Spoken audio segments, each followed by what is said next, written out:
এই 17-র জায়গায় নয় 36 দিন সময় আমরা নিলাম। গণভোট হইতে তো কোনো সমস্যা নেই।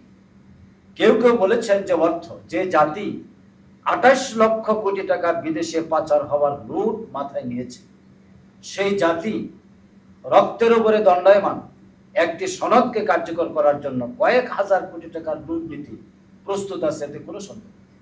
সমস্যা হলো আমাদের রাজনীতিবিদদের, কারণ আমরা জুলাই সনদ কোন সময় বাস্তবায়ন হলে কি প্রক্রিয়ায় এইটাকে অকার্যকর হবে, এই একটা মনোবৃত্তি কাজ করছে বলে ব্যক্তিগতভাবে আমার কাছে মনে হচ্ছে। এটা থেকে আমাদের বের হয়ে আসতে, যদি বের হয়ে না আসি তাহলে আমরা আবার সেই পুরাতন পথেই হাঁটবো এবং পরিণতি কি হবে সেটা আল্লাহ তাআলা কেউ জানেন। আজকে অনেক বিষয় আমাদের সামনে প্রশ্ন এসেছে। পিলখানায় হত্যাকাণ্ড হলো, দেশপ্রেমিক সৈনিকদেরকে হত্যা করা হলো, সেই চোখের পানিতে সৈনিকদের যেদিন বুক ভেসে গিয়েছিল, কাঁধে লাশ নিয়ে যখন কবরস্থানে যাওয়া হয়, সেই মর্মান্তিক দৃশ্যগুলো এই জাতিকে কাঁদিয়েছে, কিন্তু তার কোনো সুরাহা হয়নি। হেফাজতে ইসলামের শান্তিপূর্ণ সমাবেশে শাপলা চত্বরে যে গণহত্যা হলো, তার কোনো সুরাহা হলো। আল্লামা সাঈদীর মিথ্যা মামলার রায়ের পর 1 সপ্তাহের মধ্যে 174 জনকে গণহত্যা করা হলো, তার কোনো সুরাহা হলো। সর্বশেষে জুলাই এবং আগস্টে এখানে 1400 তালিকা সরকার বলেছে, জাতিসংঘের পক্ষ থেকে বলেছে 2000-এর উপরে লোক এখানে নিহত হয়েছে। 137 জন শিশু হত্যা হয়েছে বাংলাদেশে। পৃথিবীর কোনো গণতান্ত্রিক আন্দোলনের ইতিহাসে কোনো শিশু হত্যার এমন মর্মান্তিক ঘটনা ঘটে নাই, সেটা বাংলাদেশে ঘটেছে। এই রক্তের দায় মাথায় নিয়ে রাজনীতিবিদরা এগিয়ে যাচ্ছে।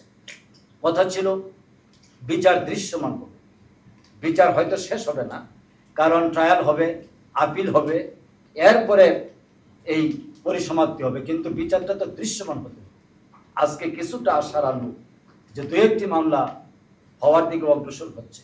আমরা চাচ্ছি এই রক্তের ঋণ থেকে এই জাতিকে মুক্ত করার ক্ষেত্রে রাজনীতিবিদদের আপোষহীন থাকবে। আমরা যদি না থাকি হতে পারি স্বৈরাচার ব্যবস্থা থেকে আমরা বের হয়ে আসতে পারবো না।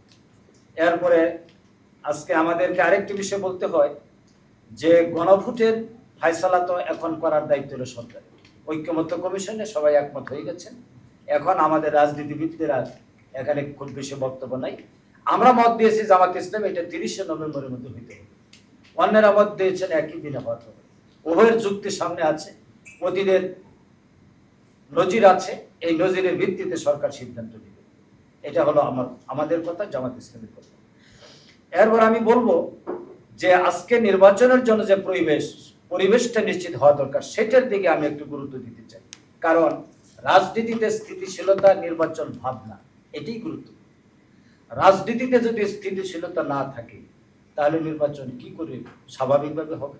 হয় নাই 2006 সালের 1/11